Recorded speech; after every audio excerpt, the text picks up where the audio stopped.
Bismillahirrahmanirrahim. Assalamualaikum warahmatullahi wabarakatuh. Bapak-bapak, ibu-ibu, mas-mas, mbak-mbak, khususnya adik-adikku sekalian yang dirahmati Allah dimanapun Anda berada. Kembali di IIP Channel bersama saya, IIP Wijayanto. Kali ini kita akan membahas tema 3 ciri-ciri mantan yang susah untuk move on. Jadi mantan itu ada yang setelah berpisah, mudah sekali dia untuk move on dan melupakan. Bahkan ada juga mantan yang belum pisah, dia sudah melupakan atau sudah mendua. Tetapi yang ketiga, ada pula mantan yang berpisah, walaupun mungkin dia yang menginginkan perpisahan itu. Misal dia pengen fokus kepada pendidikannya, dia pengen fokus kepada pekerjaannya, orang tuanya tidak setuju dan seterusnya, tetapi dia susah untuk move on. Ciri-cirinya yang pertama, mantan itu adalah orang yang memiliki kepribadian yang tertutup, introvert, kuper, kurang pergaulan, bahkan mungkin tidak punya sahabat. Kalau misalnya dia kuliah, ya semuanya teman biasa, kenal, say hello. Kalau ada tugas praktikum, ya dikerjakan bersama-sama, tapi tidak dekat. Ya, kemudian tidak punya sahabat, artinya tidak ada teman jalan bareng, tidak ada teman kesana kemari bersama, makan bersama, ke bioskop, dan seterusnya. Dia tidak punya. Mantan itu adalah orang yang selama ini kita tahu persis segala sesuatunya sendiri. Dia lebih menyukai menyendiri daripada berkumpul dengan teman-temannya. Jadi kalau dia masih punya alasan untuk tidak ikut kegiatan bersama teman-temannya, maka dia akan memilih untuk tidak ikut. Kalaupun dia ikut, misal ada kegiatan camping, kan kalau kuliah itu kan ada makrab ya, malam keakraban untuk mahasiswa baru begitu misal ya. Orang bekerja itu juga biasanya ada outbound untuk karyawan itu, untuk membangun keakraban, kedekatan, kekompakan agar kerja sama tim atau teamwork itu bisa berjalan. Nah, ya dia ikut kalau memang diharuskan, tetapi dia tidak akan banyak bicara, dia diam saja dan dia menjalankan instruksi, tetapi minim interaksi. Nah, itu cirinya yang pertama. Cirinya yang kedua, mantan juga bukan orang yang suka menggunakan media sosial. Kita bisa melihat akun media sosialnya sepi, ya. Postingannya jarang. Kalau posting biasanya yang serius-serius terus. Setelah itu jumlah followernya juga dari waktu ke waktu tidak ada peningkatan. Begitu juga dia tidak memfollow akun siapapun. Nah, jadi mantan itu adalah orang yang tidak suka menggunakan media sosial. Karena zaman sekarang ada orang yang begitu rajin menggunakan media sosial. Tiap hari ngonten, tiap hari live streaming. Tetapi mantan tidak pernah live streaming ya. Bahkan membuat konten pun bisa dihitung tuh setiap bulan paling 1-2 kali. Nah, kenapa ini penting untuk dilihat ya? Karena zaman sekarang banyak juga orang ketemu dengan calon pendamping hidupnya melalui perkenalan di media sosial. Banyak juga orang yang kemudian berselingkuh dengan teman yang dia kenal di media sosial. Nah, jadi mantan itu adalah orang yang cukup jauh dengan media sosial walaupun dia menggunakannya, tetapi dia tidak menghayatinya dan dia tidak menikmatinya seperti orang lain. Itu yang kedua. Kemudian yang ketiga, keluarga mantan itu memang tipenya sepi semua. Orangnya serius-serius, jarang ngobrol ya. Mungkin mereka satu rumah, Jangan-jangan kalau ngobrol itu di grup WhatsApp, tapi satu rumah.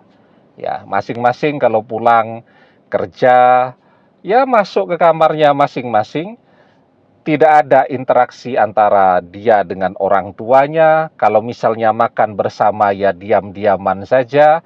Nah, sehingga memang dia tidak pernah berusaha untuk curhat, dan kemudian orang tuanya juga tidak berusaha untuk menyelami perasaannya seperti apa. Nah, sehingga itu juga akan sangat berpengaruh kepada cara mantan menyikapi perpisahan tadi, ya.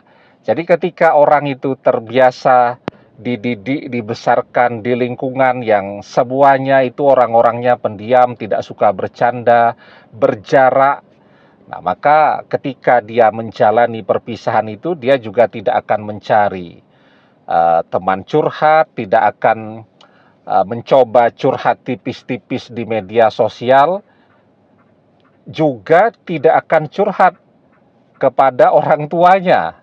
Nah, sehingga ketika orang tidak bisa menyalurkan beban perpisahan tadi, yang terjadi apa? Yang terjadi ya susah untuk move on. Ya. Beda kalau orang bisa curhat misalnya kepada keluarganya, kepada orang tuanya, kepada saudara-saudaranya. Ya, kalaupun kepada orang tua misal ada jarak dan yang menginginkan perpisahan itu adalah orang tua, dia bisa curhat kepada saudaranya. Tetapi dengan saudaranya pun berjarak, bahkan terkesan bersaing. Nah, sehingga beban perpisahan tadi akan dia pikul sendiri.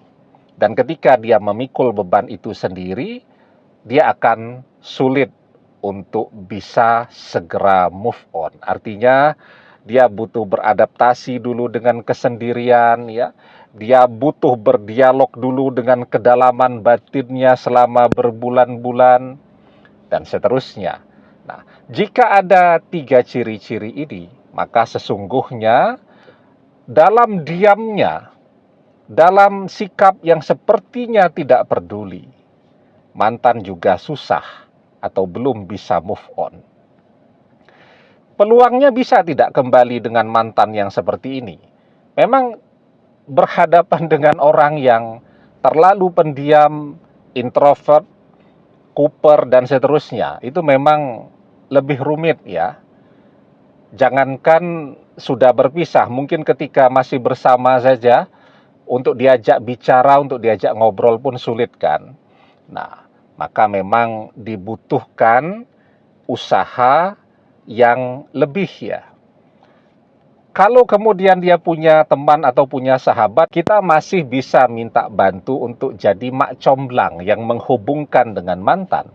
Tapi kan kalau dia juga tidak punya sahabat, artinya memang kita harus berusaha untuk membangun komunikasi itu terlebih dahulu.